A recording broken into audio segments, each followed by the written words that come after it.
Hello అండి, అందరికీ నమస్కారం. Thank you so much. ఇక్కడ మీరందరూ వచ్చి ఇంత టైం మాతో స్పెండ్ చేసినందుకు. ఆల్రెడీ చాలా లేట్ అయింది, 9:30కి అయిపోవాలి కదా. సో 9:30 అయింది కాబట్టి ఒక 2 ముక్కల్లో ముగిస్తాను. 2007 హ్యాపీ డేస్ అక్టోబర్లో విడుదలైంది సినిమా. సో మీ అందరి ముందు ప్రపంచానికి నన్ను పరిచయం చేసింది. అండ్ 18 సంవత్సరాల తర్వాత మళ్ళీ అదే అక్టోబర్ నెలలో కానిస్టేబుల్ మీ అందరి ముందు రాబోతోంది. సో మీరందరూ తప్పకుండా ఈ సినిమాని థియేటర్లో చూసి నన్ను మా టీం మొత్తంని ఆదరించాలని నేను మనస్ఫూర్తిగా కోరుకుంటున్నాను. అండ్ మనం సక్సెస్ మీట్లో ఇంకా మాట్లాడదాం. Thank you all. Thank you అండి. సో విచ్చేసిన మీ అందరికీ మరొకసారి థ్యాంక్స్ చెప్పుకుంటూ మన కానిస్టేబుల్, ఒక్కసారి మన కానిస్టేబుల్ గట్టికి చప్పట్లు కొట్టండి.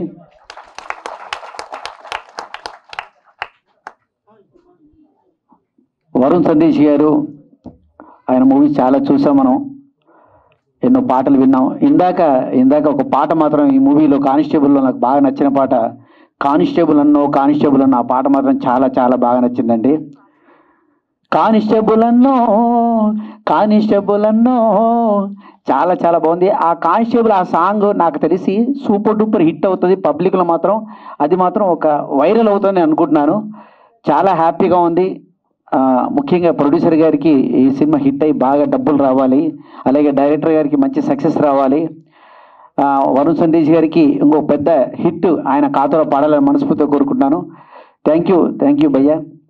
అలాగే ఈ కార్యక్రమంలో చాలామంది మా హీరోలు వచ్చారు ఈ కానిస్టేబుల్ మూవీని ప్రమోషన్స్కి. సో మా యాంకర్ గారు ఇందాక నన్ను మర్చిపోయారు, లాస్ట్ చివరి నన్ను గుర్తుపెట్టుకొని పిలిచినందుకు చాలా సంతోషం. సార్ థ్యాంక్ యూ అండి. వన్స్ అగైన్ కానిస్టేబుల్ మూవీ విజయం సాధించాలని మనస్ఫూర్తిగా కోరుకుంటూ thank you so much. Very good evening. ముందుగా ఇచ్చేసిన మీడియా వారికి అందరికి థ్యాంక్స్. అండ్ కానిస్టేబుల్ నిజంగా ట్రైలర్ చూసాక it was very impressive. And Varun Sandesh గారి గురించి చెప్పాలంటే వీ యూస్ టు మీట్ అప్రాపోర్ట్స్ లైక్ ఉన్న టీమ్ మొత్తం is very cool chillest person అన్నమాట, సరదాగా ఉంటూ. సో ఐ ప్రే గాడ్ మీకు ఈ సినిమా కమ్బ్యాక్ అని చెప్పను, మీ హిట్ లిస్ట్లో ఇంకో హిట్ యాడ్ అవుతుందని కోరుకుంటున్నాను వరుణ్ గారు. Thank you so much.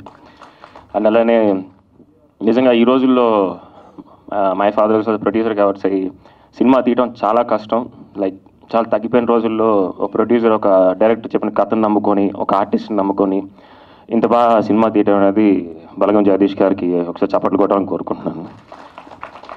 అలానే ఒక యాక్టర్ కానీ ఒక ప్రొడ్యూసర్ కానీ అప్కమింగ్ వచ్చే డైరెక్టర్స్కి వాళ్ళకి చాలా స్టోరీ పైన కానీ ఇలా కెరియర్స్ పైన ఇంట్రెస్ట్ ఉంటుంది. ఇలా అవకాశం ఇచ్చేవాళ్ళు ఉంటే, ఇలా ఆర్యన్ గారు లాంటి వాళ్ళు చాలామంది వస్తారు ఇండస్ట్రీకి. ఇంకా అందరూ సపోర్ట్ చేయాలి. గట్టిగా కొట్టచ్చు చప్పట్లు, పట్టలేదు. అండ్ మూవీలో యాక్ట్ చేసిన all of the artist technicians, heroine Telugu అమ్మాయి అనుకుంటాను. సో పక్కా తెలుగు అమ్మాయి అయితే వెరీ గుడ్. అవునా, very good, super. And once again నన్ను బ్యాక్గ్రౌండ్ మ్యూజిక్ కొట్టిన జ్ఞాని, ఇట్స్ ఫ్యాంటాస్టిక్. నెక్స్ట్ నా సినిమా కొడుతున్నాడు background score. And thank you Gnani. And once again thank you each and all. Thank you. ఈ సినిమా పెద్ద హిట్ అవ్వాలి. అందరూ 10వ తారీఖు సినిమా చూసి సూపర్ హిట్ చేసి ప్రొడ్యూసర్కి కొంచెం డబ్బులు లాభం తీసుకొస్తే మళ్ళీ ఇంకో సినిమా తీస్తారు. వచ్చింది సినిమా పైన పెడతారు తప్ప ఎక్కడ పెట్టరు. So wishing you all the best. Thank you once again. All the best Varun గారు.